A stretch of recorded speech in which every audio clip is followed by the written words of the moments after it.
मुझे आपके बीच में मनरेगा के बारे में कुछ कहना है और कुछ जानकारी मेरा नाम अजीत राठौर है और मैं केवल है कि हिमाचल प्रदेश मनरेगा एवं निर्माण प्रकल्प कामगार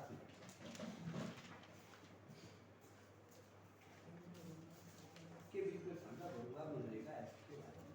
सबसे हम तो हिमाचल प्रदेश के अंदर काम करते हैं, उससे पहले हम एक्ट के ऊपर थोड़ी सी जानकारी साझा करें। ये मनरेगा 1996 पहले इसके ऊपर दस्तावेज बना, 2006 में एक एक्ट बना, 2006 में देश के पार्लियामेंट के अंदर पारित हुआ और 2006 पार्लियामेंट के काफ़ी बहस के बाद ये राज्यसभा में है तो राष्ट्रपति की मंजूरी के बाद ये देश के अंदर पार्टी पूरा कानून बना, मनरेगा कानून 2006। और सवाल ये था इस एक्ट का इम्प्लीमेंटेशन कैसे किया जाए। और मुझे लगा कि सबसे पहले इस एक्ट की जो है देखिए कि मनरेगा के परिणाम कैसे आएंगे। तो इसको देश के 4 राज्यों में सबसे पहले इसका ट्रायल किया है। वो राज्य थे तमिलनाडु, वो था आपका उड़ीसा, वो था आपका हरियाणा, वो था आपका हिमाचल प्रदेश। पूरा नहीं था, ये 2-4 जिले के लिए गए थे कि क्या मनरेगा का परिणाम अच्छा है या बुरा है। जब ये देश के 4 सूबे के अंदर इन जिलों के अंदर काम हुआ तो इसका परिणाम बहुत अच्छा है। परिणाम मतलब ये था, मेरा क्या है मतलब मनरेगा एक्ट अपने आप में देश का बहुत सुंदर है। वो क्यों सुंदर लाइवलीहुड की बात ये है कि देश के अंदर मनरेगा वो ग्रामीण स्तर गांव के लोगों के लिए, गांव की महिलाओं के लिए, भोली भाई महिलाओं के लिए ये अति सुंदर साबित और कारगर।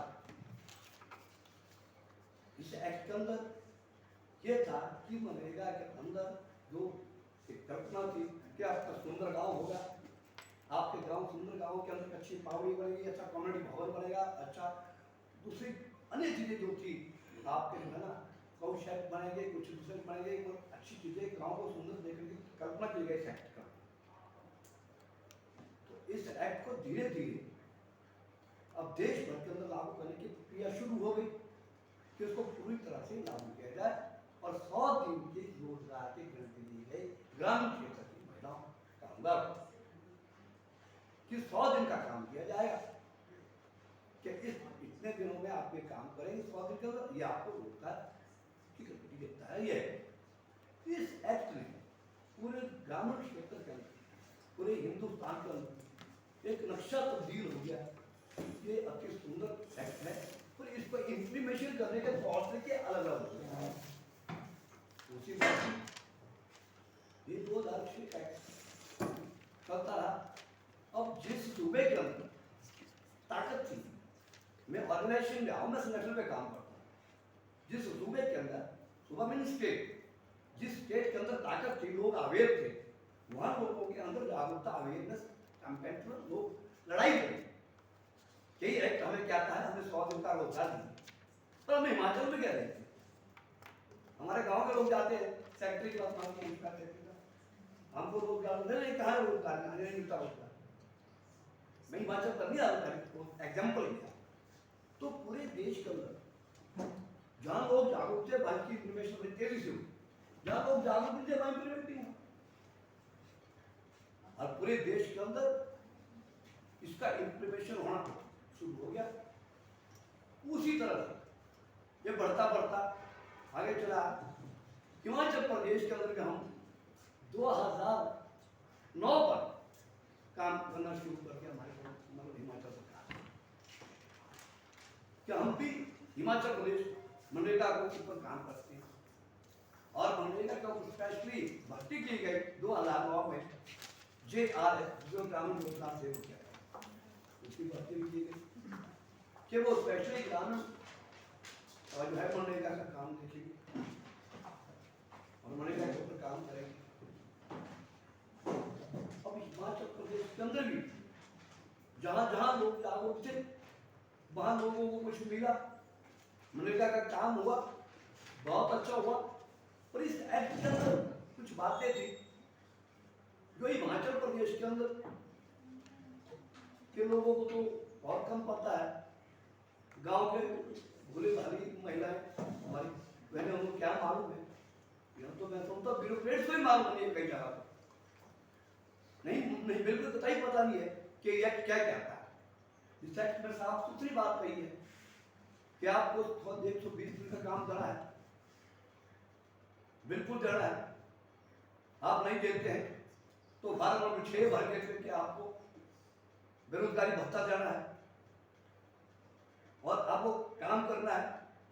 पर अब बदकिस्मती ये हो रही है इस एक्ट के साथ। मैं राजनीति नहीं कर रहा हूँ, आप सोचेंगे राजनीति की बात कर रहा हूँ, इसमें राजनीति बदकिस्मती ये हो रही है। जब ये एक्ट बना था देश भर में बन गया बढ़िया, तो इसका बजट 100% था। अभी हाल में जब हमारा भारत सरकार का बजट आया तो मनरेगा का बजट घट करके 60% पे आ गया। इट मीन कि इस एक्ट के साथ थोड़ी छेड़छाड़ की जा रही है। और इतना बढ़िया एक्ट जिस मनरेगा ने कोरोना काल के अंदर पूरा देश लॉकडाउन में फंस गया था, इंडस्ट्री बंद हो गए, कारखाने बंद हो गए, किंतु भारत के रूरल गांव की महिलाओं को बचाया, उनकी जीविका को बचाया ओनली मनरेगा। एक मनरेगा था जिसने इस देश को जो है गांव को बचाया और वो अपनी जीविका जी रहे थे। पर के साथ ये ठीक बात है कि मनरेगा के अंदर इसका बजट को घटाया जाना ये बहुत बड़ी बुरी बात है। पर हमने कई बार इस पर चर्चा की। अभी भी मनरेगा के इस एक्ट के प्रति जो छेड़छाड़ किया जा रहा, बजट बिठाया जा रहा, पंचायत के अंदर काम के अंदर होती 20 वर्क का फार्मूला आ गया है कि आप 20 वर्क पहले करिए, उसके बाद आपका एक तब आप मनरेगा शुरू करेंगे। ये हिमाचल में प्रदेश में। सेकेंडली आपके ऑनलाइन हाजिरी लगेगी। भाई अपने कहा आप क्या बात करें। अब हम ऐसे इलाके से बिलोंग करता हूँ, I belong from Kullu district. अरे मुशियार गाँव है, वहाँ नहीं चलता है, क्या करेंगे आप? ऐसे सो मेनी एग्जाम्पल, बहुत सारे एग्जाम्पल है। आपकी अब गांव का आदमी, गांव की महिला, हम उसका फोटो नहीं आएगा तो दिहाड़ी दे देंगे और दिन में 4 बार। मतलब इसका मतलब ये चीजें दर्शा रहे थे कि इस एक्ट कमजोर क्या है, कमजोर नहीं हुआ। आज भी इस एक्ट के फेवर में हिंदुस्तान के तमाम वर्किंग क्लास जो मजदूर जमात है एक शानदार मोर्चा बना करके दिल्ली के जंतर मंतर के 100 देर का संघर्ष चला है। तो एंड हो इसी एक्ट के साथ साथ एक एक्ट वो है BOCW, board of construction bank, श्रमिक कल्याण बोर्ड।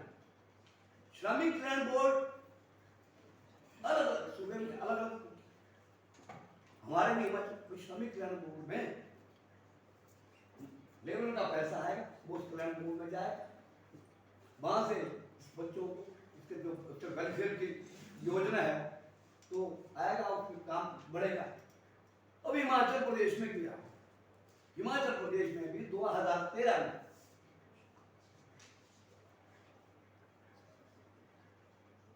सरकार ने कहा कि मनरेगा के मजदूर को भी श्रमिक कल्याण बोर्ड में शामिल किया जाए।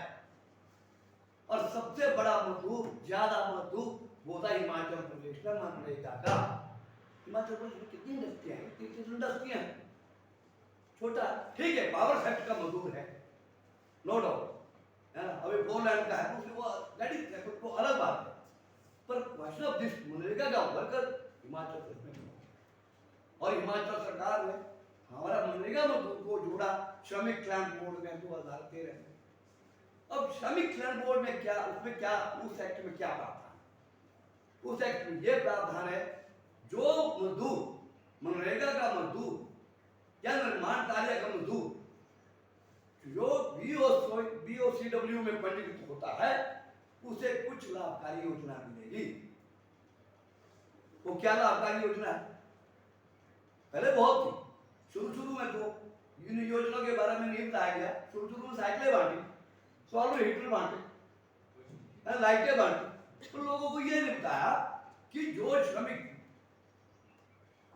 मनरेगा का श्रमिक कल्याण बोर्ड में पंजीकृत हो गया है, उसका रजिस्ट्रेशन हो गया, उसके बच्चों को पढ़ाई लिखाई के लिए भी पैसा मिलेगा। वो तो बताया नहीं था हिमाचल में भी। मैं बता रहा हूँ बोलिए, मैं जिस जिले बात करूँ, मैं यहाँ पर 20 में काम किया, कभी नहीं बताया, किसी ने नहीं बताया। ऊपर मालूम था कि ये मिलता है पहली जमात से 8वीं जमात तक 8400, 9th से 12वीं तक 12,000, BA1 से फाइनल तक 36,000, MA BEd LLB JUT जो 2 year courses 60,000 60,000, polytechnic ITI 48,000, MBBA MBBS PhD 1,20,000। किसी ने नहीं बताया। मैंने कहा ना आपको, जो लड़ेगा वो सब मालूम होगा। हम लड़ाई लड़े, हमने लोगों को दबा। यानी अनदर बेनिफिट, जो महिला पंजीकृत मनरेगा में हुई है, उसको श्रमिक कल्याण बोर्ड में पंजीकृत है, उस महिला को फर्स्ट डिलीवरी के ऊपर 79,763 रुपये मिलता है, श्रमिक कल्याण बोर्ड देता है, वही अपनी जेब से कोई देता है। सेकेंड डिलीवरी पर उसका आधा होता है 31,000। वैसे ही उस श्रम जो मनरेगा के अंदर काम करता है, महिला है, पुरुष कामगार है, यदि उसके बेटे या बेटी की शादी होगी तो 51,000 51,000 रुपये मिलते हैं। यदि आपका सामान्य तौर पर मौत हो जाती है, मतलब समझे, तो उसके लिए 1 लाख, सॉरी 2 लाख। यदि आपका एक्सीडेंटल केस होता है तो 4 लाख और 20,000 उसके अंतिम संस्कार के। तो बहुत सारी योजना है, पर किसी ने बताया नहीं, किसी ने बताया नहीं। मैं जिस इलाके से बिलोंग करता हूँ, हिमाचल प्रदेश बंजार इलाके से मैं रहने वाला हूँ। 1920 में मैंने कहा, 2020 में मैंने काम शुरू किया, सॉरी 2020। तो 2020 में काम करके हमने पहले मजदूरों को अवेयर किया, पंचायत में गए। आज तो देश स्मूथ का भाग्य है ना, आप जब तक अवेयरनेस कैंपेन नहीं चलाएंगे, आप लोगों को अवेयर नहीं करेंगे, नहीं लोग जागरूक होंगे, आप जो मर्जी करोगे। ये मेरा मानना है, व्यक्तिगत मानना। आप जो मर्जी कोशिश करो, जितने मर्जी सेमिनार करो, जो मर्जी करते रहो, जब तक आप अवेयरनेस कैंपेन नहीं चलाओगे, अवेयर नहीं करेंगे लोगों को, तब तक जनता नहीं आगे आएगा और ये देश घूमने वाला नहीं। तो 2020 में हमने सबसे पहले, मैंने पूर्व डिप्टी कमिश्नर महोदय से कहा, जनाब हमें सब वीडियो की मीटिंग बुलाओ, हम बात करना चाहेंगे। मालूम होता ही वो फॉर्मेलिटी करते थे, पूरी जानकारी नहीं। आज मैंने कोई स्कॉलरशिप का 10 करोड़ रुपए से ऊपर बांटा अपने इलाके का, 10 करोड़। आप अकेले नहीं करेंगे। आई हैव लिस्ट, मैरिज का पैसा अलग से, डिलीवरी का पैसा अलग से, एक्सीडेंटल क्लेम अलग से, डेथ होती है उसका क्लेम अलग से। तो ये हमने करवाया और लड़ाई लड़ी। तो मेरा कहने का मतलब, ये श्रमिक कल्याण बोर्ड BOCW जिसको कहते हैं, बोर्ड ऑफ डेवलपमेंट कंस्ट्रक्शन, ये जो है आपको तब मिलेगा जब मनरेगा का मजदूर यहाँ पंजीकृत होगा। देन वो कैसे होगा गाँव में? यार मेरे को गाँव का आदमी, मैं चला जाता हूँ चंबा में चला गया, नहीं मालूम किसी को, क्या पता है। अब हमारी जो पंचायतें भी है, वो अपने आप को अवेयर नहीं करता। पंचायत का सेक्रेटरी अवेयर नहीं है, प्रधान तो है ही नहीं। पर हिमाचल का भाग्य यहाँ उल्टा है, यहाँ हम सेक्रेटरी को प्रणाम करते हैं। तो सेक्रेटरी क्यों बताएगा ना, मैं बुरा नहीं माने, यदि पंचायत का प्रधान होगी बुरा न माने, तो भाई हमको उसको बोला भैया काम करना है, पर नहीं। तो मेरा हमने जब काम शुरू किया तो उस तरीके से काम किया। अब क्या बात हो रही है, नई बात हिमाचल प्रदेश के 9 अक्टूबर 2022 तक पैसा धना आ रहा था।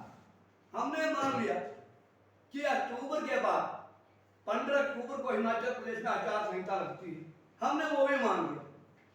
हमने ये भी मान लिया 8 दिसंबर को हिमाचल प्रदेश का विधानसभा का परिणाम, हमने वो भी मान लिया, सरकार नहीं पुरानी गई तो नहीं आ गई।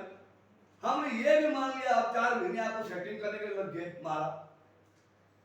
अब हम नहीं मान रहे हैं कि ये जो श्रमिक कल्याण बोर्ड से जो मिलता था, योजना लाभकारी योजना मिलती थी, उस पर आपने पाबंदी लगा दी। हम ये नहीं बोल रहे कि उसको बंद कर दिया, बंद कर नहीं सकती गवर्नमेंट। ये एक्ट के साथ जो BOCW एक्ट है, मनरेगा भी एक्ट है, एक पाबंदी लगा दी। ये कब लगी पाबंदी? 12 दिसंबर को। उधर हिमाचल प्रदेश के मुख्यमंत्री उप मुख्यमंत्री शपथ ले रहे थे, उधर हमारे बोर्ड के सेक्रेटरी महाराज ने चिट्ठी लिखा दी पूरे प्रदेश के अंदर कि मनरेगा के मजदूरों को जो है अभी पंजीकृत नहीं कराया जाए और उसका बेनिफिट नहीं दिया जाए। उतरो ढेर लग गया शिमला में। मैं इस मुद्दे को लेकर के अपने ऑर्गेनाइजेशन की तरफ से शिमला गया, सरकार से मिला, लेबर मिनिस्टर धनीराम शांडिल जी हैं, वही हमारे बोर्ड के सेक्रेटरी भी है। पौना घंटा बात हुई मेरी। मैंने कहा महाराज शांडिल साहब क्या कर रहे हैं आप? ये क्या कर रहे हैं? 4.5 लाख मनरेगा का मजदूर श्रमिक कल्याण बोर्ड में रजिस्टर्ड है, हालत खराब हो जाओगी। क्या कर रहे हैं आप? बोले नहीं सर, तो गोल गोल करेगा भाई, आपने इस पर पाबंदी लगाई है किस बात? वही लड़ाई चलते चलते 4 अप्रैल को हमारी मीटिंग हॉलीडे हॉल में हुई, सॉरी हॉलीडे होम में, हॉलीडे होम में हमारी मीटिंग हुई। वहां जो मीटिंग हुई तो वहां भी बोर्ड सेक्रेटरी साहब खूब बोले, ठीक है, हम भी खूब लड़े। तब उन्होंने आश्वासन दिया कि हम जून या जुलाई में जितने पैनिक जो है उनको हम निकाल दें। तो अभी भी मैं अब ज्यादा बात नहीं करूंगा, इसको शॉर्ट करूंगा, और लोग भी है, टाइम होता है। अभी भी यदि हिमाचल प्रदेश के अंदर हम मनरेगा के लोगों को अपील नहीं करेंगे, क्योंकि सबसे बड़ी इंडस्ट्री हिमाचल प्रदेश में वो मनरेगा ही है, आपको मानना पड़ेगा। और यदि हम मनरेगा को के लोगों को जागरूक नहीं करेंगे तो हम आगे नहीं बढ़ सकते, और इसके लिए हमारा संगठन निरंतर लड़ाई करता है। मैंने आपसे रिक्वेस्ट की, अपील की, हम भी लोगों की, गांव की भूल भाली महिलाओं की उस जीविका की बात करते, उसकी जिंदगी की बात करते, उसको जीने की बात करते, उस महिला गरीब परिवार के बच्चों को स्कॉलरशिप मिल जाए मारे ना, या हमने 51,000 में शादी के किसी बेटे या बेटी को मैरिज में जा, बुरी बात भाई के लिए हमको जद्दोजहद करनी पड़ेगी, हमको लड़ना पड़ेगा। और जनाब मैं आपको यहाँ एक यकीन दिलाता हूँ, हिमाचल प्रदेश के अंदर हमारा संगठन बड़ा तेजी से आगे बढ़ रहा है। 10,000 से ऊपर हमने मेंबरशिप किया है और 10,000 लोगों का पंजीकृत उसके साथ लाइन में डाल दिया है, और लोगों को बोल दिया है कि जब तक आप उसको आगे नहीं बढ़ेंगे तो आप आगे नहीं बढ़ सकते। मेरा मानना इतना है और मैं कहता है धन्यवाद।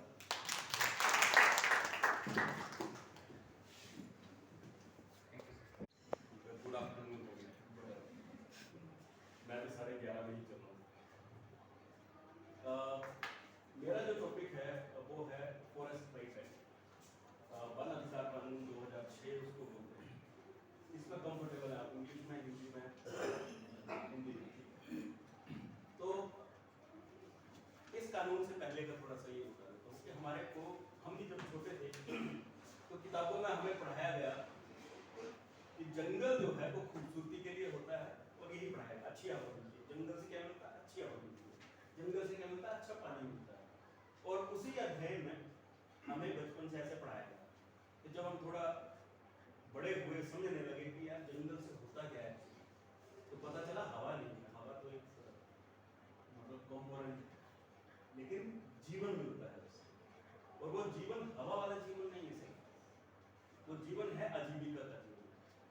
घास का है, लकड़ी का है, पत्ते का है, चारे का है, जड़ी बूटी का है, पत्थर का है, पानी का है, बहुत सारी हजारों हजार चीजों का वो एक समागम है। और इसको ऐसे ही देखा को अगर हम बिना बीजे छोड़ दे तो हम उस खेत का प्रोडक्टिविटी जीरो हो जाती है।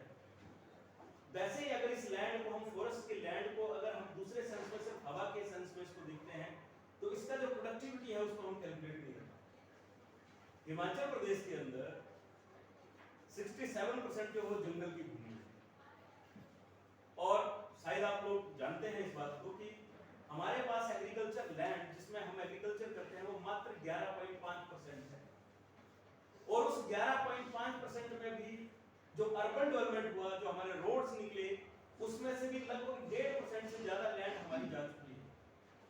प्लस वो जो आपके पास 10% एग्रीकल्चर लैंड है उसका अगर फैलो लैंड हम निकाल दें बहुत सारे एरिया में, अगर बाकी छोड़ दो सिर्फ कांगड़ा के चंगर के एरिया में भी आप बहुत सारे चंगर के एरिया में जाएंगे तो फैलो लैंड आपको इजीली हर गांव में मिल जाएगी।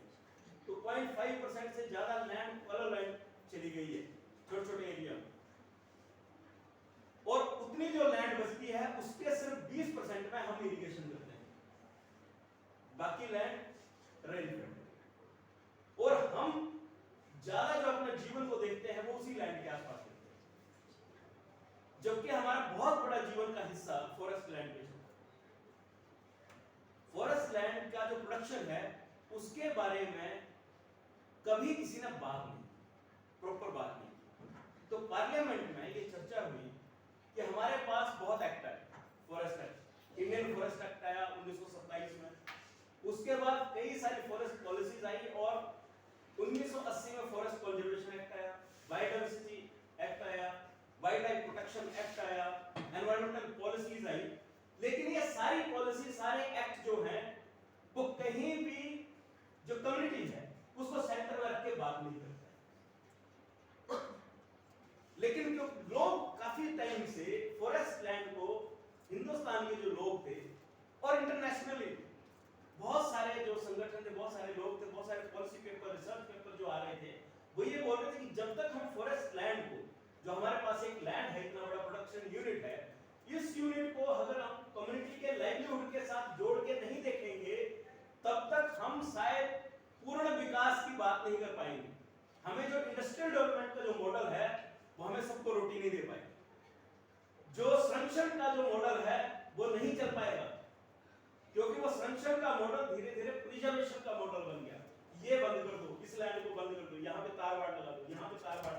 तो प्रिजर्वेशन के मॉडल में और कंजर्वेशन के मॉडल में we have to differentiate in between. तो ये जो चर्चा चल रही थी, तो 1980 का कंजर्वेशन एक्ट जो आया, फॉरेस्ट कंजर्वेशन एक्ट आया, उसने एक काम किया कि प्रेशर में आके कम से कम उसने ये स्वीकारा कि कम्युनिटी के बिना संरक्षण नहीं हो सकता।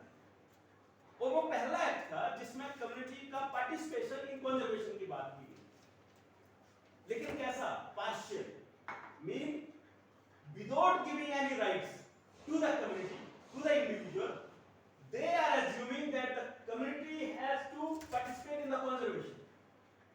बिना कोई अधिकार दिए, बिना कोई व्यक्तिगत अधिकार, बिना कोई कम्युनिटी का अधिकार दिए लोगों से अपेक्षा की गई कि लोग संरक्षण में अपनी भूमिका निभाएंगे।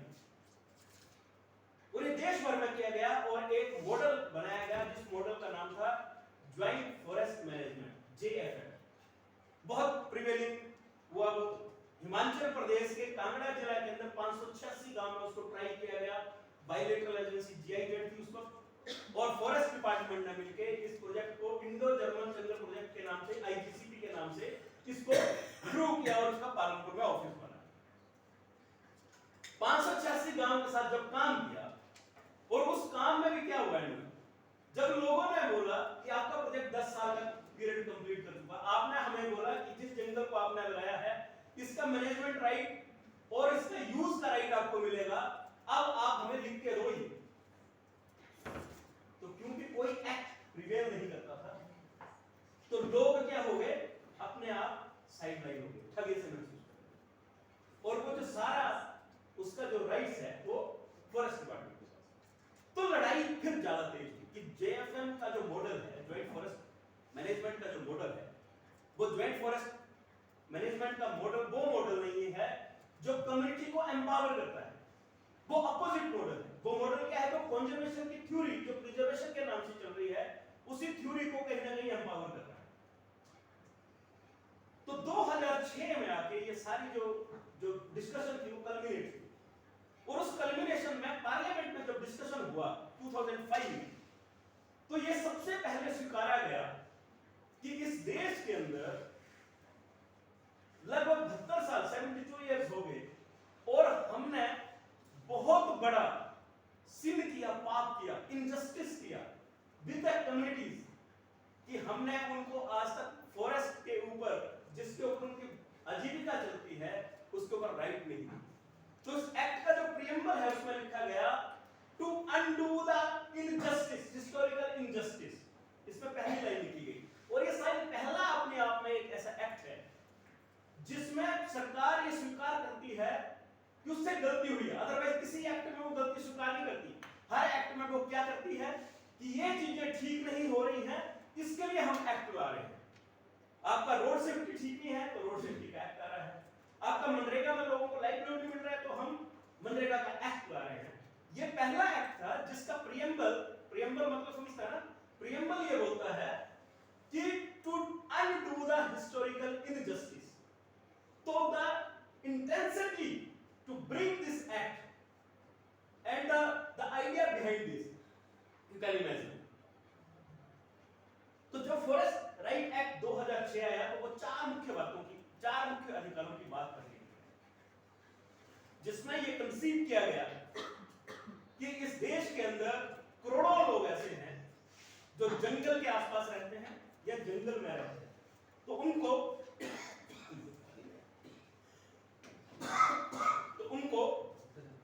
कुछ राइट्स जो है कन्फर किए जा सकते हैं।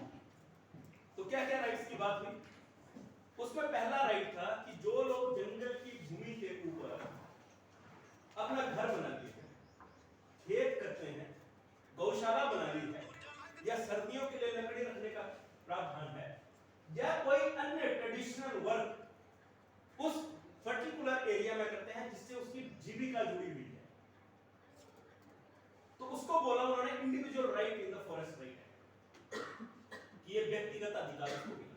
जैसे आप भी देखते होंगे, आपके पास आप गांव के लोग हैं, हम सारे गांव के लोग हैं, और बहुत बार हमें लगता है कि इसने जंगल की भूमि पे देखो मकान बना लिया है, इसने ये कर लिया है, तो इस एक्ट ने बोला कि देखो ये historical injustice government of India से हुआ है, तो इसको अनडू करना है। बहुत सारे लोगों, जैसे भाखड़ा के विस्थापितों का मैं आपको एक छोटा सा केस बताऊं। भाखड़ा डैम बना, उसको टेंपल ऑफ द डेवलपमेंट तो बोला गया, लेकिन 18,000 फैमिलीज अभी भी कहीं सेटल नहीं है, और उनको उस वक्त बोला गया 50s में 60s में कि आप जाके जंगल की जमीन पे बस जाओ। टिल टुडे उनके पास कोई कागज नहीं है। ऐसा ही हिमाचल के बहुत सारे हिस्सों में, लाहौल स्पीति का आप केस देखेंगे, किन्नौर का केस देखेंगे, भरमौर का केस देखेंगे, लोगों के पास भरमौर में, किन्नौर में, लाहौल स्पीति में 50 बीघे लैंड हो सकती है, लेकिन उसका घर जंगल की जमीन पे हो सकता है, क्वाइट पॉसिबल।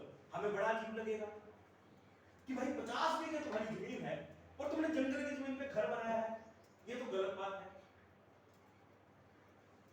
लगता है ना कि 50 बीघा मतलब 100 गुना, लेकिन वो बनाना पड़ेगा उसको। क्यों? क्योंकि किन्नौर में, लाहौल स्पीति में, पांगी में, भरमौर में एवलांच का जो एरिया है, जो बर्फ आती है ऊपर से, एवलांच के जो फ्लड्स आते हैं, मतलब जो एवलांच आता है, लोगों को अपना घर उससे सेफ जगह पे बनाना पड़ेगा। तो वो चट्टान के नीचे बनाया होगा, कहीं पे, कहीं ऐसे एरिया में बनाया होगा जहां बिल्कुल ऊपर ढांक है, ऐसे नीचे वो एक लैंड होगी, वो ऐसी जमीन पे बनाया होगा जो ज्यादा बारिश के आने के बाद एलुवियल ना हो, वो सेट सॉइल हो, रॉकी स्ट्रक्चर अच्छा खासा हो, तो वो उनकी मजबूरी है। ठीक है, तो ऐसे राइट्स को इस फॉरेस्ट राइट एक्ट ने इंडिविजुअल राइट के अंदर बात की।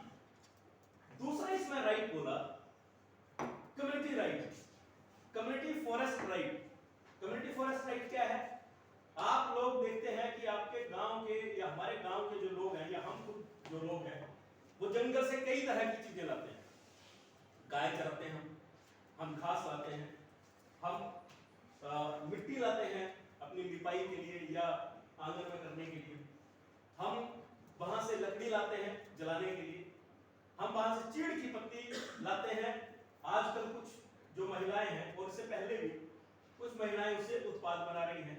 कुम्हार घड़ा बनाने के लिए मिट्टी जंगल से ला रहा है, पत्थर आपका जंगल से आ रहा है, इवन आपके खेत की सिंचाई के लिए पानी, जिसको आप बोल रहे हैं मेरे नाले से पानी आता है, वो जंगल की जमीन में नाले से आ रहा है।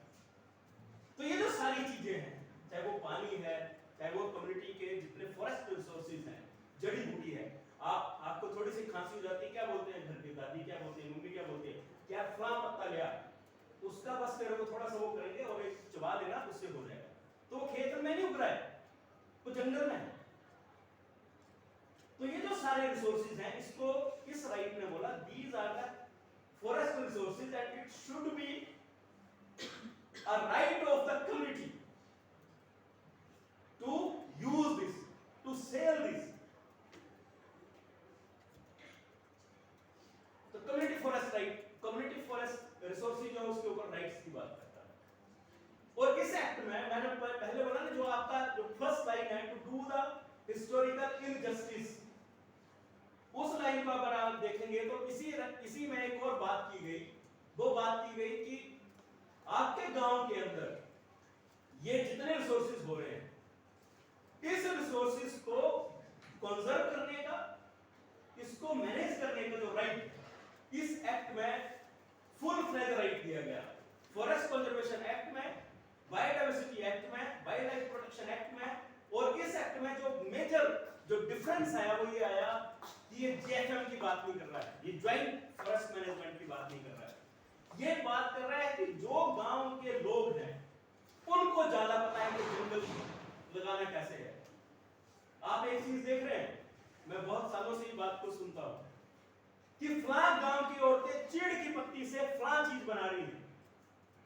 क्यों बना रही है? क्योंकि हमने जंगल के नाम से कचरा पैदा किया है। मिक्स्ड फॉरेस्ट में तो कोई प्रॉब्लम नहीं है, तो फॉरेस्ट डिपार्टमेंट ने क्योंकि कचरा पैदा किया जंगल के नाम से, जैसे हमें प्लास्टिक को मैनेज करने के लिए करोड़ों रुपए खर्च करना पड़ रहा है हर साल, वैसे ही चीड़ की पत्ती को मैनेज करने के लिए हमें अरबों रुपए खर्च करना पड़ रहा है हर साल। तो क्योंकि कचरा पैदा हुआ चीड़ का, जो डिजाइन से किया गया, तो इस कचरे का भी निष्पादन करने के लिए कम्युनिटी को कौन सबसे ज्यादा अफेक्टेड है? कम्युनिटी। क्योंकि आग किसके घर के आसपास लग रही है?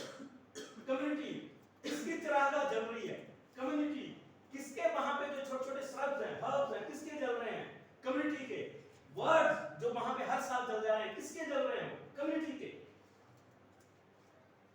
तो ये जो जंगल के नाम से कचरा, मोनोकल्चर के नाम से कचरा पैदा किया हमने, ये उसका आउटकम है जिसको हम मिटिगेट कर रहे हैं। तो हम चीड़ के बनाना नहीं चाह रहे हैं, आज हमारी मजबूरी हो गई है उस कचरे को कैसे मैनेज करना। तो इस कानून में इस बात को इंडिकेट किया गया, और इस कानून में बोला गया कि जो कम्युनिटी है वो ज्यादा अच्छी तरह से जानती है उसको कैसा जंगल चाहिए, उनको उस जंगल में क्या चाहिए। जैसे आप किसी भी फॉरेस्ट डिपार्टमेंट से बात करेंगे और उससे फॉरेस्ट डिपार्टमेंट क्या, आप अपने यहां से बाहर जाना और अपने दोस्त से पूछना कि अच्छा जंगल क्या होता है, वो आपको बोलेगा जिसमें पेड़ हो। The best forest is a grassland.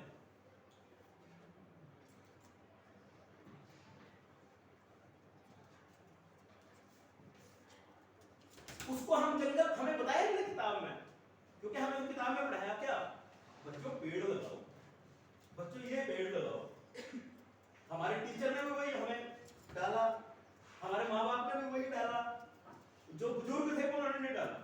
Himachal Pradesh के अंदर चीड़ के खिलाफ, हिमाचल ने पूरे उत्तरी भारत में अगर चीड़ के खिलाफ कोई बड़ी लड़ाई हुई तो हिमाचल प्रदेश में हुई, और आपके बिल्कुल पड़ोस में हुई, सिहुंता में, कामला में, इसके खिलाफ। ठीक क्यों? क्योंकि हमें पढ़ाया गया वैसा, तो हमें नहीं बताया गया जंगल, हम घास को जंगल मानते ही नहीं। कोई हमें ग्रासलैंड बोले, हम बोलते हैं फॉरेस्ट नहीं है। फॉरेस्ट क्या है? उसके पास में जो पेड़ होंगे उसको बोलेंगे ये फॉरेस्ट। तो इस कानून बात की गई कंजर्वेशन मैनेजमेंट की, तो ये बोला गया, ये अंडरस्टैंड किया गया, इसको कंसीव किया गया बात को कि सबसे अच्छा जंगल कैसा हो और कैसे बने ये कम्युनिटी से बेहतर कोई नहीं जान सकता। तो इसमें कंजर्वेशन मैनेजमेंट का राइट दिया, लेकिन वो राइट अनार्किस्ट स्टाइल में नहीं दिया गया, अनार्किज्म फैलाने के लिए दिया गया। उसमें एक लाइन लिखी गई कि गांव के लोग अपना जंगल कैसा होगा, कैसे डेवलप होगा, उसका एक प्लान बनाएंगे, 5 ईयर 10 ईयर प्लान बनाएंगे। उस प्लान को बनाने के बाद वो फॉरेस्ट डिपार्टमेंट को सबमिट करेंगे कि हमें ये जंगल चाहिए। तो टेक्निकल नो हाउ जो है वो फॉरेस्ट डिपार्टमेंट उनको देगा, और उस जो वो गांव के लोग वो जो डिजाइन जो प्लान देंगे अपना, उसको वो असिमिलेट करेगा अपने फॉरेस्ट वर्किंग प्लान में। ये इसमें देखा गया है। फोर्थ राइट, 4 ही बोले थे ना मैं 4 बोले थे कि 2 बोले थे फॉरेस्ट राइट एक्ट अधिकार। मैं उल्टा हूं, मैं मतलब वैसे, क्योंकि मैं लेक्चर देके जाने वाले लोगों में नहीं। until unless you are not catching the words, I will not spell you, that's all. तो मैंने 4 राइट्स की बात की, individual rights, community forest right, conservation management right, और इसमें एक और बात कंसीव की गई कि जो आप अपने गांव में देखते ही हैं, पूरे भारतवर्ष की बात कर रहा हूं, कि हमारे यहाँ पे पंचायत घर कम्युनिटी सेंटर इसलिए नहीं बन रहा है कि जंगल की जमीनें हम नहीं बना सकते, स्कूल इसलिए नहीं बन रहा है कि जंगल की जमीनें एफसीए में इस केस को ले जाना पड़ेगा, हम हॉस्पिटल इसलिए नहीं बना सकते कि जंगल की जमीन एफसीए में ले जाना पड़ेगा, हम पुल इसलिए नहीं बना सकते। तो इस एक्ट में 13 तरह के कार्यों के लिए एम्पावर कर दिया उसी गांव की ग्राम सभा को कि वो उस लैंड को डाइवर्ट करने के लिए रेकमेंड खुद ही कर सकते हैं, जिसमें स्कूल बन सकता है, जिसमें आंगनवाड़ी बन सकती है, जिसमें आईटीआई बन सकता है, जिसमें पॉलिटेक्निकल कॉलेज बन सकता है, जिसमें कॉलेज बन सकता है, जिसमें पानी की पुल बन सकती है, जिसमें तारे डल सकती है बिजली की, जिसमें टेलीफोन की तारे ले जाई जा सकती हैं। इस तरह के 13 कार्यों के लिए जो गांव के लिए जरूरी है, उसके लिए 1 हेक्टेयर भूमि, 1 हेक्टेयर कांगड़ा में जब हम बात करते हैं तो उसको हम बोलेंगे 25 कनाल भूमि। गांव के लोग खुद उसको डाइवर्ट कर सकते हैं, रेकमेंड कर सकते हैं डाइवर्ट। अब इस कानून को देखिए आप, इस कानून में व्यक्तिगत अधिकार से लेके पूरे गांव समाज के विकास की बात को ये कानून बड़े स्तर पे देखता है, और हम इसको देखते हैं ये विकास में एक लाइवलीहुड का मॉडल क्या है। इस बीच में जो हम बोल रहे हैं माउंटेन लाइवलीहुड, उसका मॉडल क्या है इस कानून में? उसका मॉडल ये है कि हमारे यहां पे जो जड़ी बूटी का व्यापार है, किसी ने अभी रिसर्च नहीं किया प्रॉपर, छोटे छोटे एरिया में रिसर्च हुआ है। मेरा आप लोगों से वो रहेगा रिक्वेस्ट, अगर स्टूडेंट्स इंटरेस्टेड हैं, हिमाचल प्रदेश में हर्ब्स का, और सिर्फ कुल्लू वैली के हर्ब्स को अगर आप देखेंगे, सिर्फ कुल्लू वैली के, तो लगभग 2600 करोड़ रुपए का सालाना का व्यापार है, और वो अनटैप्ड है, अनरेगुलेटेड है, कुछ नहीं है, और निकल रहा है। तो जब हम इस पूरे एरिया की बात करते हैं, पूरे हिमाचल की बात कर रहे हैं, तो आप उसका वॉल्यूम देखिए, क्या वॉल्यूम है। उस वॉल्यूम को कोई नहीं टैप कर रहा है, उसके ऊपर कोई रिसर्च नहीं है। क्यों नहीं है रिसर्च? क्योंकि वो अभी किसी को ल्यूक्रेटिव नहीं लग रहा है। तो ये कानून उसकी बात कर रहा है। दूसरा, इसके बीच में हमने एक नया मॉडल खड़ा किया है। हम जो बोल रहे हैं हिमाचल टूरिज्म के क्षेत्र में सबसे अग्रणी उत्तर भारत में राज्य के रूप में उभर रहा है, J&K में डिस्टर्बेंसेस के बाद, और उभरा भी। तो जो ये सड़क किनारे मैगी बेच रहे हैं, सड़क किनारे चाय बेच रहे हैं, होटल के कमरे बेच रहे हैं, ये जो रेस्टोरेंट में खाना बेच रहे हैं, ये जो घोड़े की घुड़सवारी बेच रहे हैं, ये जो फोटोग्राफर अपनी सर्विसेज प्रोवाइड करके उसको प्रोफेशनल सर्विस प्रोवाइड करके पैसा कमा रहा है, ये जो टूरिस्ट गाइड है जो पैसा कमा रहा है, ये क्या सिर्फ अपनी सर्विस को ही बेच के पैसा कमा रहे हैं? क्या ये सीरियसली मैगी बेच रहे हैं? एक्चुअली में मैगी बेच रहे हैं? क्या ये एक्चुअली में राइस बेच रहे हैं? क्या ये एक्चुअली में राजमा बेच रहे हैं? तो क्या बेच रहे हैं?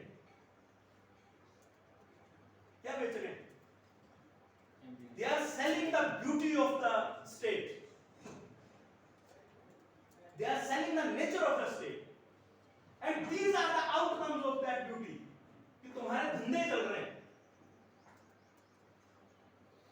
मैगी की वजह से नहीं आ रहा है कोई यहाँ पे.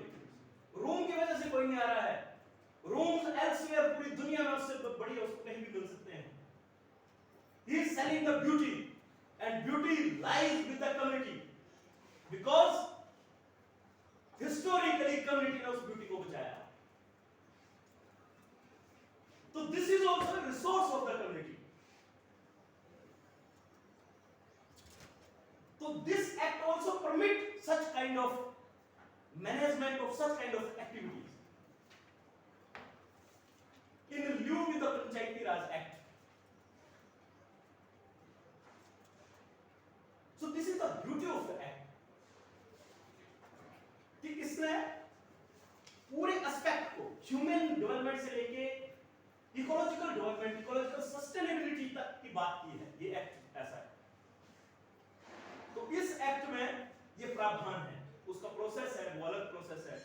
वो एक लंबा उसमें क्लास होती है. मेरे पास बहुत लिमिटेड टाइम है, वेरी सॉरी. उसके बावजूद भी मुझे लगता है मैंने थोड़ा लंबा इसमें ले लिया है. लेकिन इस तरह के एक्ट हैं.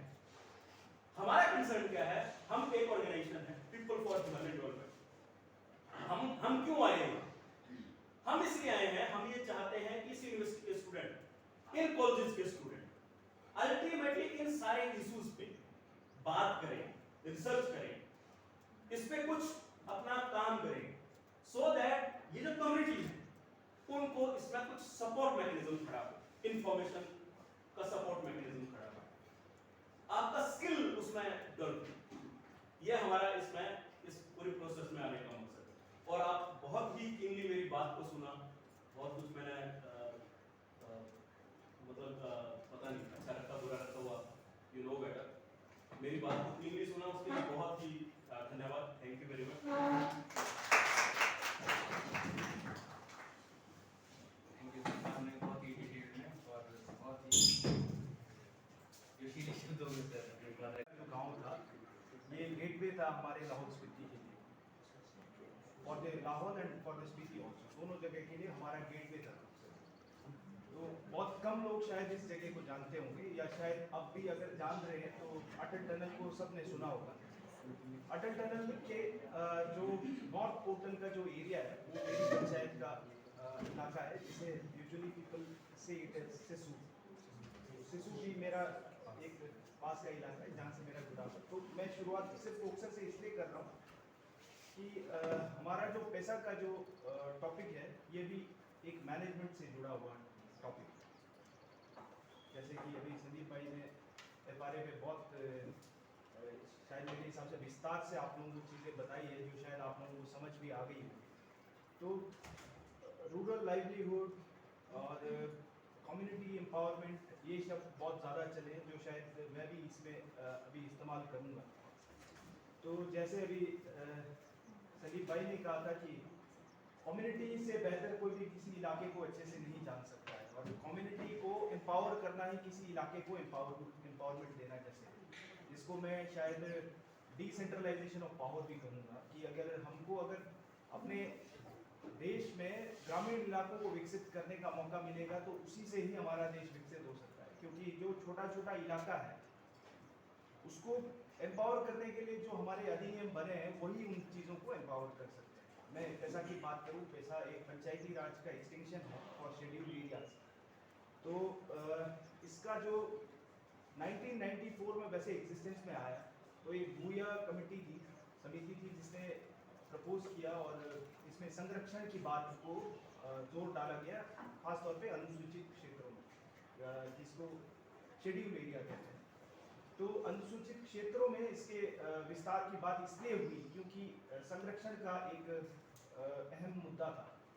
कंजर्वेशन की बात थी, कंजर्वेशन फॉर द हमारे वैल्यूज, हमारी रीति रिवाज, हमारी परंपरा. तो इन सब चीज़ों के संरक्षण के लिए इस अधिनियम को लाया गया जिसको पैसा कहा जाता है.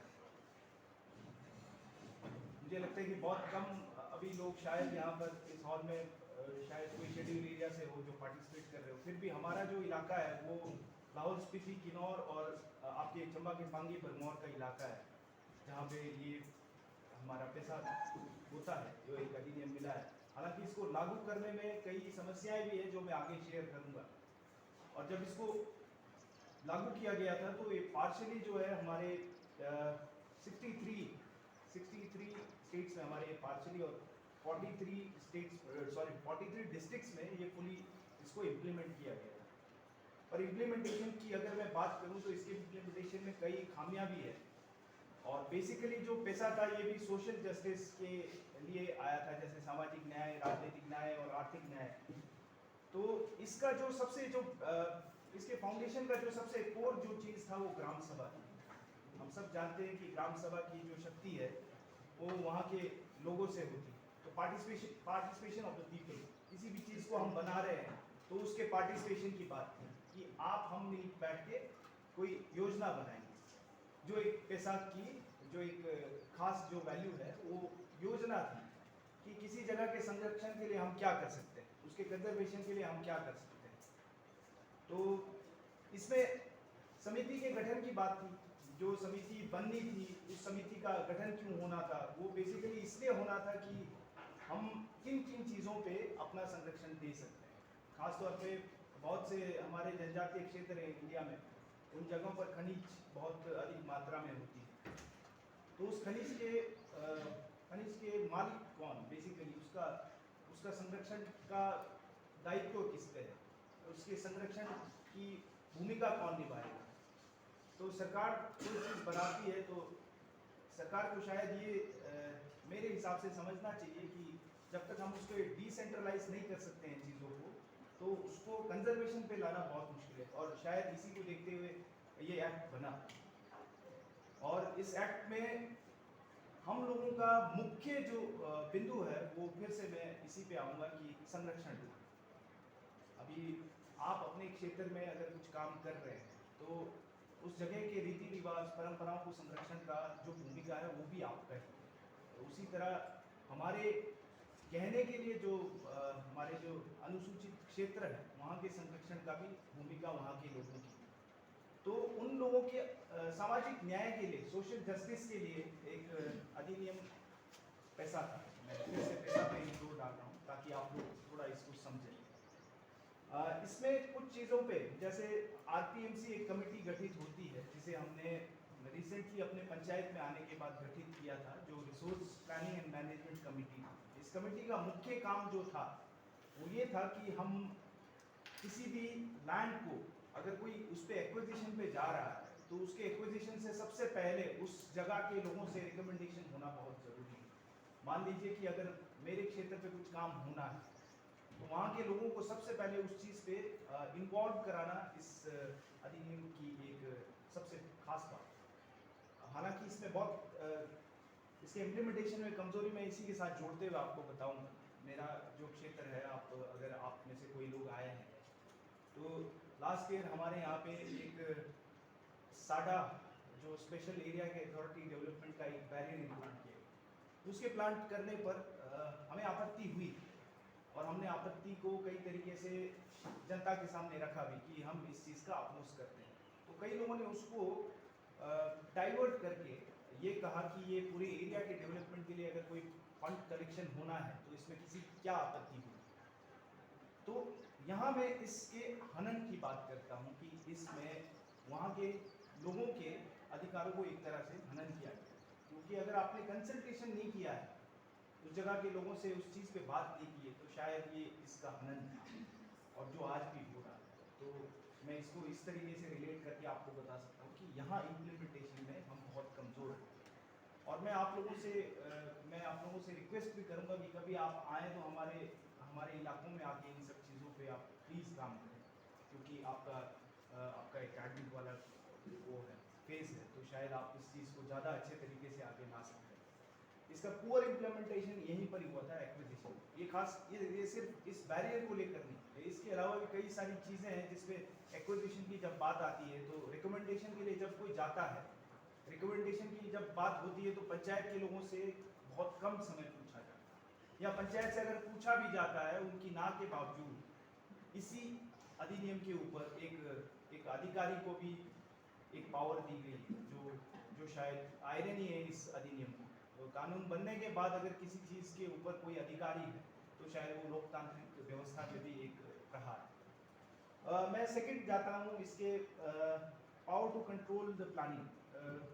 हम किस तरीके से प्लानिंग करें, रूपरेखा बनाएं अपने क्षेत्र में। अगर आज मेरा क्षेत्र अटल टनल बनने के बाद एक पर्यटन का क्षेत्र बन गया, हम कई दफ़ा कोशिश करते हैं कि हम टूरिज्म को लेके कुछ काम करें, टूरिज्म पे कोई पॉलिसी फ्रेम करें, पर फिर जब हम इस चीज़ को इस आरटीएमसी के थ्रू लेकर जाते हैं तो इसके पूरे प्लानिंग में हमारा ग्राम सभा का एक भूमिका है। तो ग्राम सभा की शक्ति को फिर से मैं एक बार रखूँगा कि पैसा हमेशा ग्राम सभा के लिए गए फैसले पे अपना एक सपोर्ट रखता है, एक सपोर्ट मैकेनिज्म है ग्राम सभा की शक्ति के साथ। माइनिंग जो होता है, खासतौर पे खनिज की जो माइनिंग होती है, उसकी भी जो परमिशन के लिए या उसके प्रोड्यूस के लिए जो हमारा जो पंचायत का जो रिकमेंडेशन है, खासतौर पर मुख्यतः वो ग्राम सभा के जो रिकमेंडेशन है, वो भी इसके अधिनियम के तहत आता है। जो व्यवस्था में फिर मैं कमजोरी की बात कहूँगा कि जो खासतौर पे हम देख नहीं पाते हैं, क्योंकि इसके इस सपोर्ट सिस्टम में, इस अधिनियम में कमज़ोर होने का एक और कारण ये है कि सामाजिक और जो हमारे सामाजिक इस फैसले में राजनीतिक और जो प्रशासनिक लोग हैं वो कई दफ़ा हम अपना सपोर्ट नहीं देते हैं, जिससे ये हमारा जो अधिनियम कमज़ोर होता हुआ हम देखते हैं। मैं फिर एक बार बात करूँगा डिसेंट्रलाइजेशन की, कि वेस्ट का एक बहुत बड़ा मुद्दा जो हर जगह में शायद आज देख रहे हैं, और इसको हम टेकल नहीं कर पाते। हमारे इलाके में भी हम इसको टेकल इसलिए नहीं कर पाते हैं क्योंकि हम एक छोटा सा मटेरियल रिकवरी फैसिलिटी तैयार करना चाहते थे, जो पिछले 1 साल से हम करना चाह रहे हैं, पर उसको जब हम बनाना चाहते हैं तो छोटी छोटी चीज़ों के कारण हम रह जाते हैं, क्योंकि पूर्ण रूप से इसकी परमिशंस की बात होती है। हम अपनी तरफ से कुछ चीज़ें देते भी हैं तो कई रुकावटें वही प्रशासनिक स्तर पर या राजनीतिक स्तर पर हमको फेस करना पड़ता है, जो यहाँ पर इस अधिनियम को फिर से कमजोर करता है। तो ये एक प्रॉब्लम है, जिसको मैं अपने सिस्टम का एक प्रॉब्लम कहूँगा। मैं शायद अपने डिलीवरी में उतना अभी साउंड नहीं हूँ, तो शायद आप लोगों को ये टॉपिक में थोड़ा बोर भी कर सकता हूँ, पर इसके साथ ही साथ मैं ऑनरशिप की बात करूँगा, इलाके के ऑनरशिप की, जिसमें माइनर फॉरेस्ट हो, माइनर फिर मिनरल हो। इसके ऑनरशिप की भी अगर बात करूँ तो ये एक शेड्यूल एरिया में इसी का एक एम्पावरमेंट की जो बात थी कि वहाँ की ऑनरशिप वहाँ के लोगों की, वो लोगों की क्यों हो, ताकि उनको एक वहाँ के कम्युनिटी के डेवलपमेंट के साथ साथ सोशल जस्टिस भी हो, कि वहाँ के लोगों का उस पर अधिकार दिखे। तो इस पे भी हम काम करते हैं इसी आरपीएमसी के तहत, जो resource planning and management committee होता है। इस प्लानिंग कमेटी में हम अपने फैसलों को कुछ लोगों के साथ, जो हमारी कमेटी गठित होती है उसके साथ मिलकर डिस्कशन करते हैं, ग्राम सभा के समक्ष वो बात रखते हैं, फिर ग्राम सभा से इस चीज़ का हम सॉल्यूशन निकाल कर लाते हैं। तो बेसिकली पैसा जो हमारे शेड्यूल एरियाज़ के लिए एक डेवलपमेंट का, जो कम्युनिटी डेवलपमेंट का एक बहुत बड़ा अधिनियम जो सरकार की तरफ से आया था, ये कानून जो बना था, जो कॉन्स्टिट्यूशन में भी हमारा आर्टिकल 244 का 1 सेक्शन है, सॉरी आर्टिकल 244 का क्लॉज 1 है, और 1998 में हिमाचल प्रदेश पंचायती राज ने इसको हमारे शेड्यूल एरिया में इम्प्लीमेंट किया था। जो हमारा पुराना जो 1994 का जो पंचायती राज अधिनियम था, उसी में इसके इम्प्लीमेंटेशन के इसके एक्सटेंशन के साथ हमको जो हमारा जो अनुसूचित क्षेत्र का जो पंचायत है, चाहे पंचायत समिति है या हमारा जिला परिषद एरिया है, उसमें इसको लागू किया। तो बेसिकली मैं आप लोगों के बीच उतने अच्छे तरीके से प्रेजेंट नहीं हो पाया, फिर भी आप अपने बीच से कोई बात रखेंगे तो शायद मैं इस डिस्कशन को थोड़ा हेल्दी कर सकता हूँ, अगर कोई अपनी बात नहीं। Otherwise I stop here. मेरे पास ज़्यादा तो नहीं है, इतना सा है जो मैं आपके साथ रख सकता हूँ। इसी में अगर कोई अपनी बात रखेगा तो I may be able to answer something. ठीक है, अदरवाइज थैंक यू।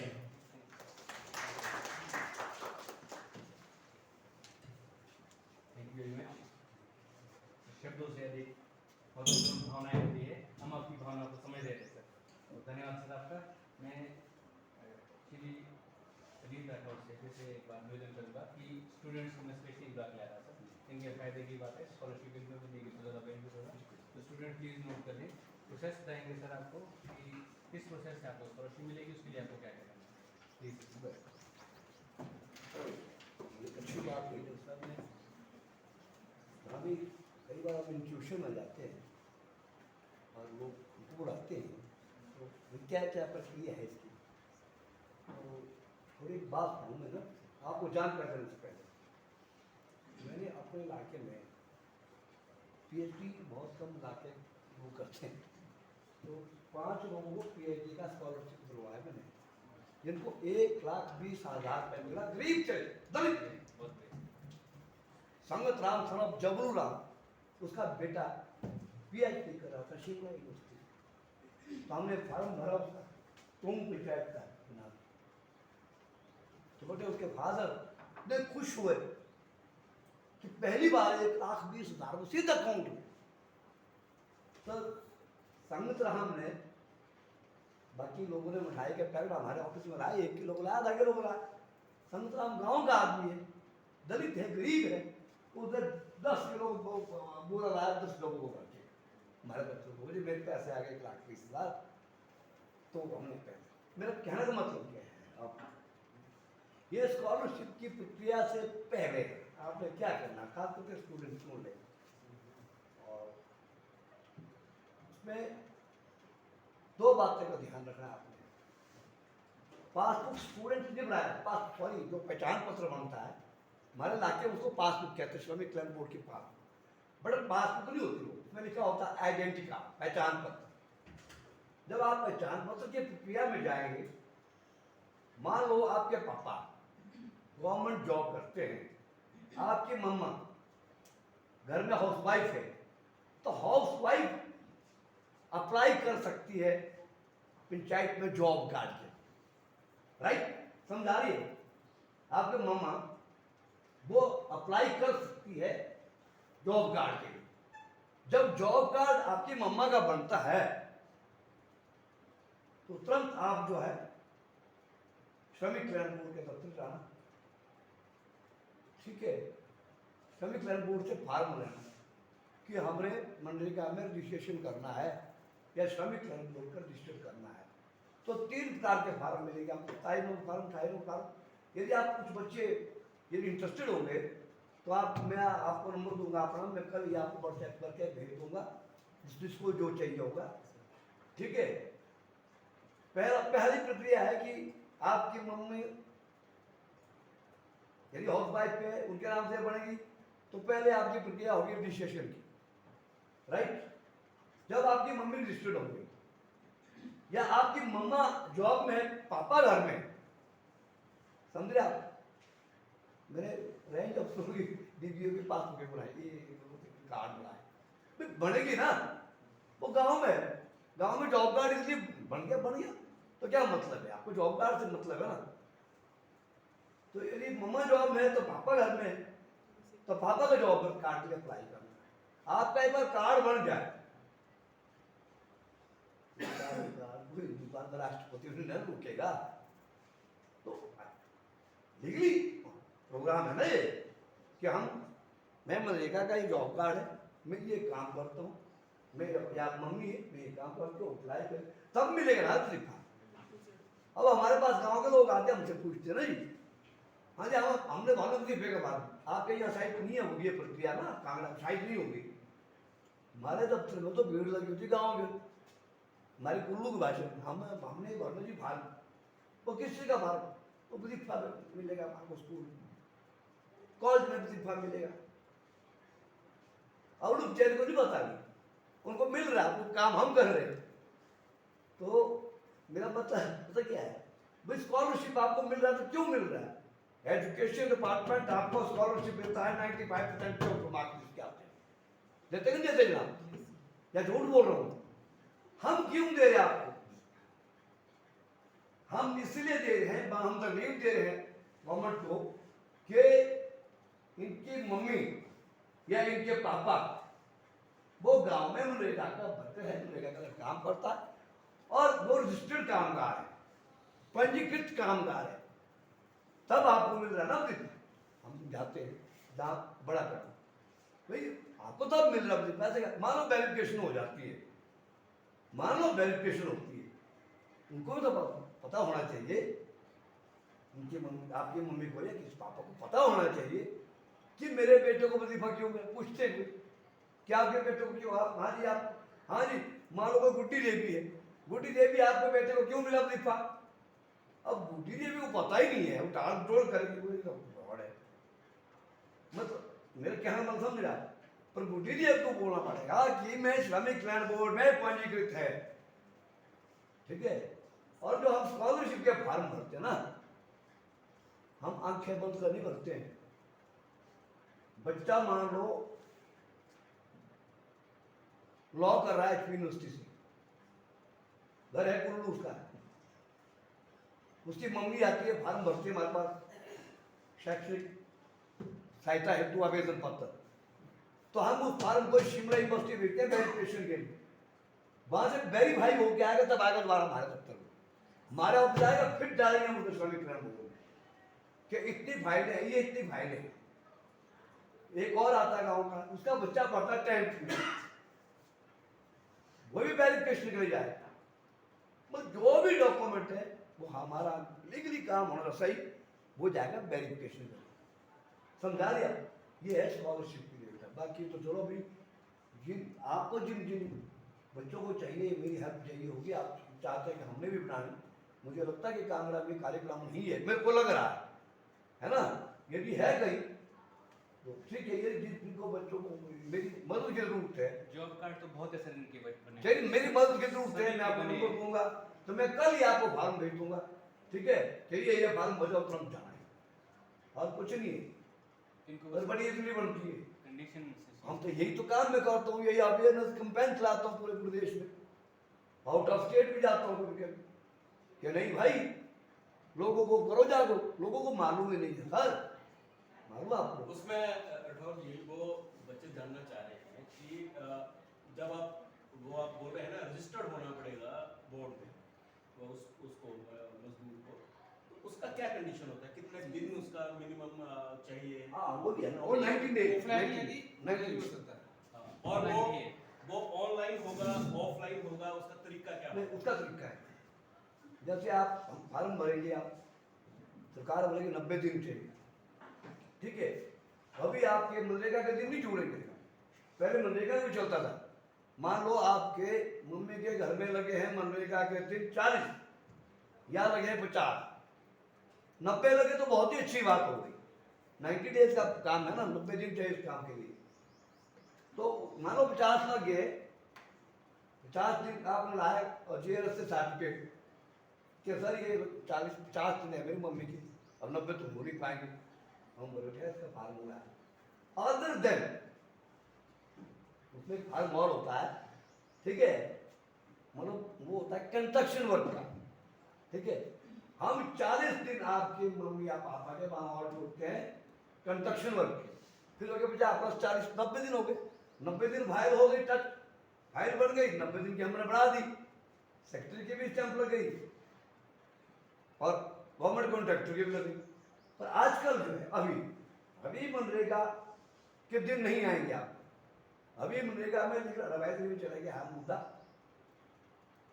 ठीक है, कोर्ट में नहीं है, एक कमेटी बनी है, इसमें जो बात है ना, अब ये बड़ा लंबा मामला है ना जी, वो आपको नहीं समझाएगा, वो मामला ये है जनाब, जो 2000 जो चिट्ठी निकाली अभी, एक चिट्ठी 2017 में आई थी, पहले गवर्नमेंट ऑफ इंडिया ने हिमाचल गवर्नमेंट से पूछा था कि क्या मनरेगा श्रमिक कल्याण बोर्ड का हिस्सा है कि नहीं है, तो पिछली गवर्नमेंट ने बताया नहीं, वो फाइल नहीं छेड़ी, वो सच डालते रहे, पैसे डालते रहे, काम चलता रहा।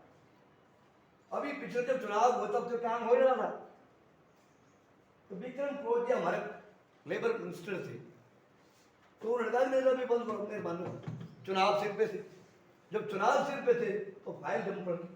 अभी जब ये नई गवर्नमेंट, उससे पहले 12 तारीख को चिट्ठी ऑर्गेनाइज कर, तो ये खत्म नहीं है मामला, पर हम बताएंगे आपको कैसे फार्मूला करना है।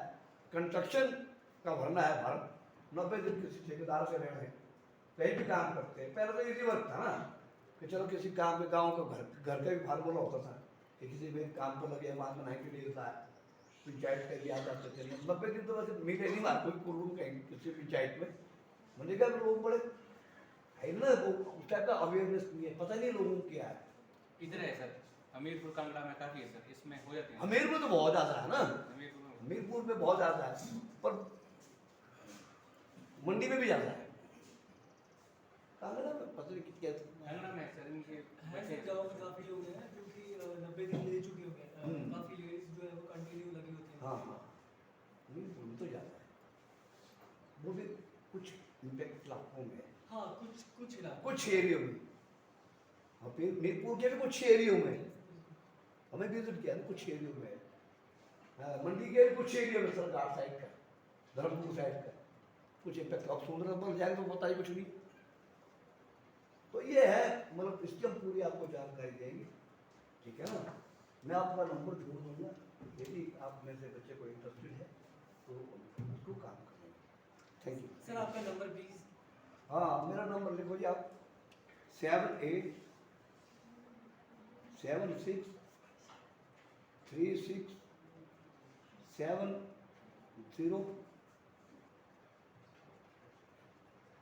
64। ठीक है जी। Okay sir, thank you. हाँ, 78 76 36 70 64। अजीत राठौर मेरा नाम है। Okay sir. सर, एक चीज़ मैं आपसे क्वेश्चन पूछना चाहूँगा कि जैसे जो ये स्कॉलरशिप की आपने बात की, तो उसमें सर जैसे स्कूल में बच्चों को एक और भी स्कॉलरशिप मिलती है, जैसे SC ST OBC या IIDP की स्कॉलरशिप मिलती है।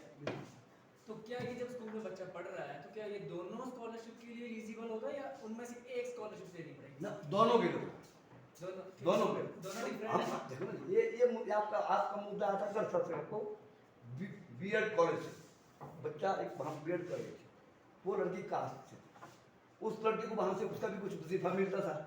और जब हमारा फॉर्म वेरिफिकेशन में प्रिंसिपल गर्सा के पास गया तो उसने बेटी को भेजा वापस कि भाई आपको नहीं मिलेगी पेंशन। जब वो लड़की हमारे ऑफिस आई, मैंने कहा बात कहो, मेरी प्रिंसिपल साहब से बात करो जरा। फिर टेलीफोन पर मैंने कहा जी ऐसा नहीं है जनाब, ठीक है वो जो पहले ले रहा है, एक बच्चा तो एजुकेशन में ले रहा है, हम क्यों दे रहे हैं ना। मैंने कहा हम इसलिए दे रहा, चाहे हम अब अमीर है चाहे गरीब है। मान फॉर एग्जाम्पल मैं हूँ, चाहे मैं एम्प्लॉई हूँ चाहे एम्प्लॉई नहीं है, मैं पीछे और बड़ा अमीर आदमी है, पर किंतु आई एम रजिस्टर्ड। भाई कानून BOCWB ये कहा है, बोर्ड ऑफ एजुकेशन वेलफेयर के वो भी एक्ट है, उसमें भी प्रावधान है कि मिलेगा 2 बच्चों के लिए, पर वो वजीफा मिलेगा आपको इसलिए क्योंकि आपने क्लेम कर दिया कि मैं गरीब हूँ, इसलिए उस बच्चे को चाहे उसको मिल रहा है दूसरा भी। ओके सर, तो मिल गया जी माना, क्यों एक होता नहीं मिला होता, तब तक तुम कह सकते हो नहीं मिलेगा जी, तो हमने चलो पाया और बहुत ज़्यादा मिला है। अमाउंट इसमें हाँ, वो लीगली है ना प्रोसीजर, मेरे पास कार्ड है, मेडिकल का फार्म है मेरे चौक। आप लोग बोर तो नहीं हो रहे मेरी बात? नहीं सर, बोर तो नहीं हो रहे? बंद कर दो मेरे कार्यक्रम। वेरिफिकेशन क्या है? मेडिकल रिवर्समेंट का है, वो चलेगा नेहरू चौक हॉस्पिटल में, और डॉक्टर ने स्टैंप लगाने थे,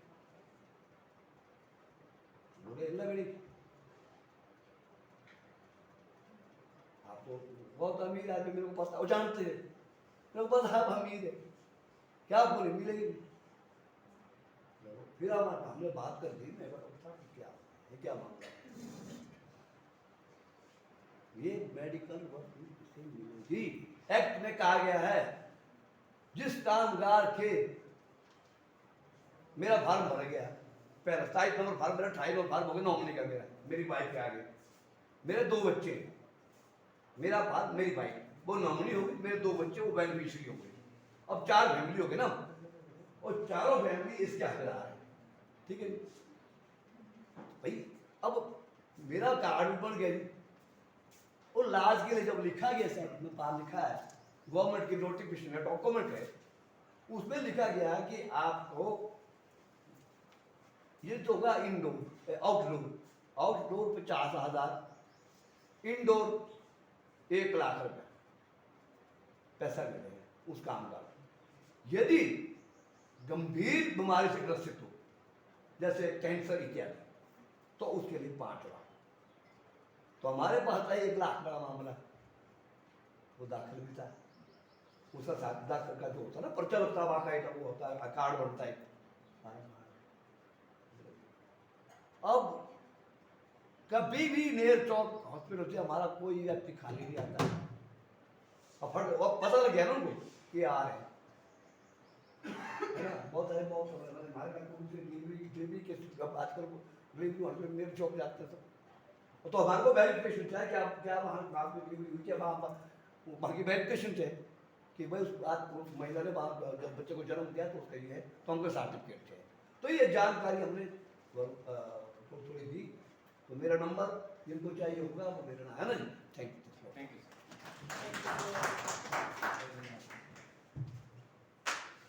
आपका बहुत बहुत धन्यवाद सर। उम्मीद करता हूँ कि स्टूडेंट्स को आपकी बातें बहुत ही फायदेमंद लगी होंगी और उस पर अमल भी करेंगे। इस सिम्पोजियम में जिन मुद्दों पर बात हुई वे सभी आम आदमी के सरोकार के हैं, और मुझे उम्मीद है कि इस सिम्पोजियम का जरूर ही कोई सकारात्मक परिणाम सामने आएगा। तो आप सभी का बहुत धन्यवाद सर इस सिम्पोजियम में भाग लेने के लिए, शिरकत करने के लिए। अब मैं मिस्टर तेनजिंग से निवेदन करूँगा, जो एक टिबेटन एक्टिविस्ट है, कि इन सभी को स्पीकर्स को टोपी पहना के सम्मानित करें। सबसे पहले श्री अली राठौर जी को टोपी पहना के सम्मानित। आप नहीं सर, आप आगे लीजिए।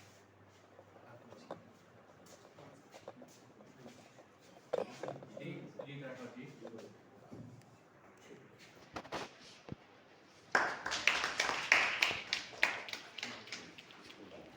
श्री संदीप मीना जी।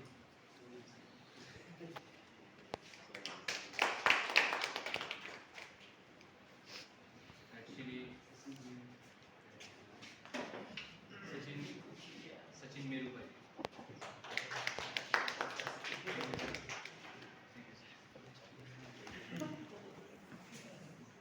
एक फोटोग्राफी। इसके अलावा मैं धन्यवाद करना चाहूँगा हमारे टेक्निकल सपोर्ट के लिए मिस रुचि राजपूत और सभी स्टूडेंट्स का। Thank you. सर एक ग्रुप फोटोग्राफ के लिए प्लीज होंगे आप? हाँ आप सभी प्लीज आके आइए।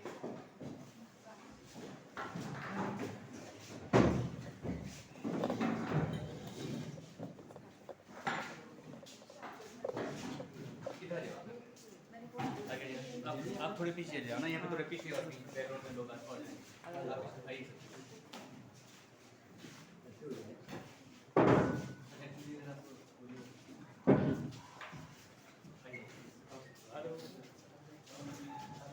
आओ ऐसे कुछ स्टूडेंट्स पीछे जाओ। हम हो जाएगा। इसको